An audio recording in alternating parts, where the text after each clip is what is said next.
Well, get to my show. Well, if you read the title of what we're going to be talking about today, it's going to be talking about the Biden-Harris debate. According to some polls, especially the New York Times, I got one of this from the Young Turks, and I realized that not a lot of news is always going to be good news for Democrats, whether I like it or not.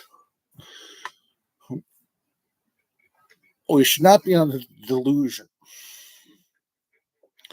that Trump still could win this election. But I get a feeling if Harris does win, it's going to be within the margins in most of the states, especially all the swing states, Nevada, Pennsylvania, I believe Arizona, North Carolina, Pennsylvania, and Wisconsin.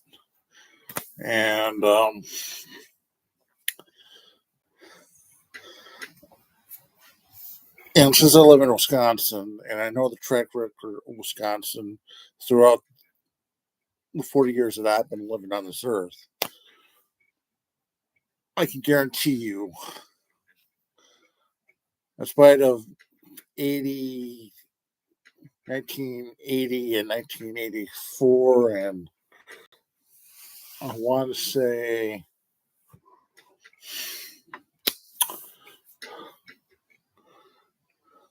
2016, I believe, where the Republicans pretty much dominated the state of Wisconsin in the national election levels. But I'm starting to suspect that a lot has changed in the state of Wisconsin. It's sort of like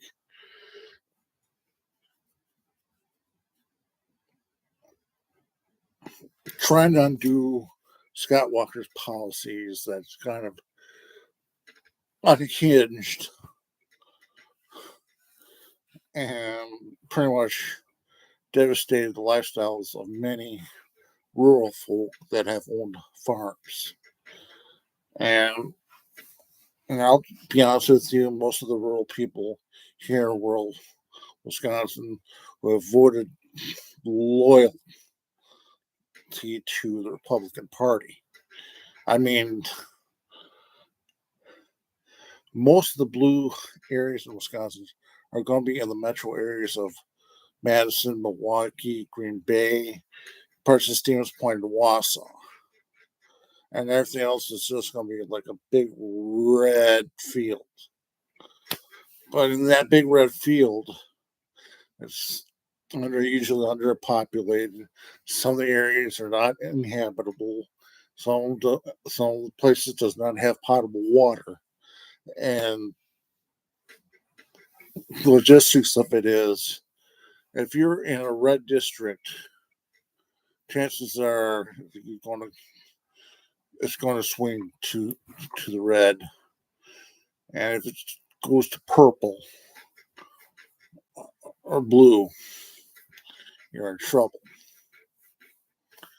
So, what I'm saying is this debate turned out to be more than Harris just landing body blows to Donald Trump. He did not want to be there. He did not want to shake her hand at first. And it's out of common courtesy to, I forgot what I was about to say.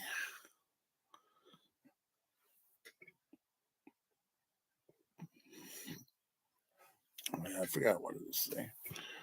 But what I'm saying is that it's common courtesy for the debates to be confrontational and a lot of times to get under the skin of the of the debaters, then try to stump them, try to confuse them, try to do whatever they can to throw their game off.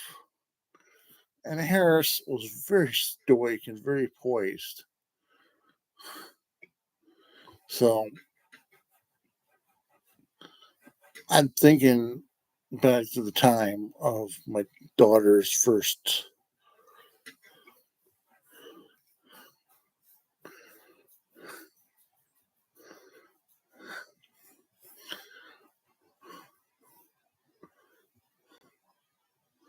let's take this first. I'm getting a little tired, to be honest with you.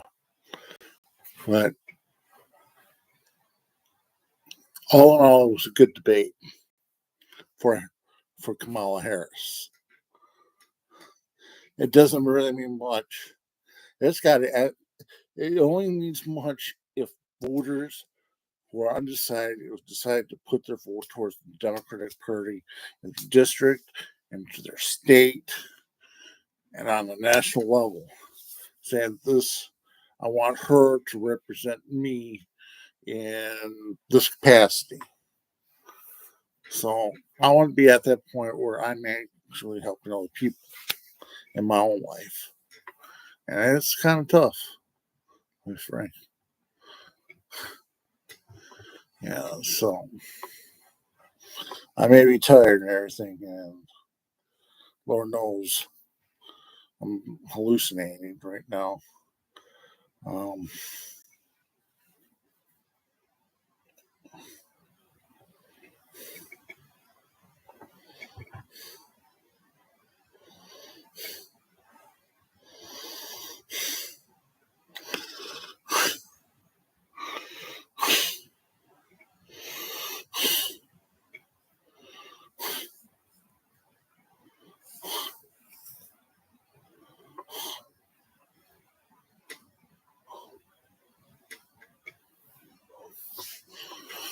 yeah, so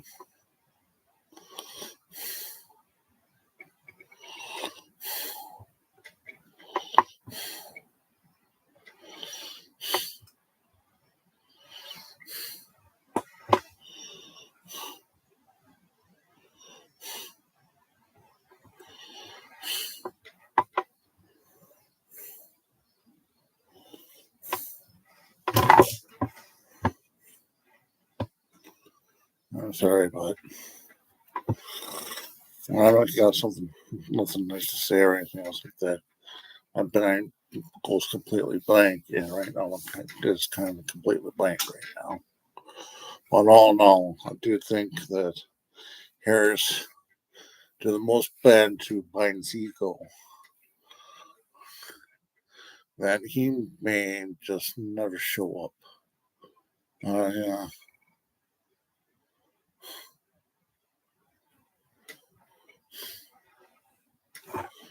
So,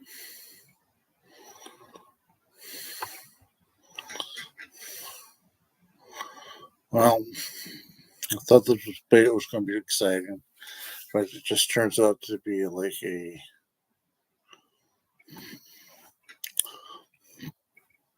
bad stranded uh,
Well, have a good night.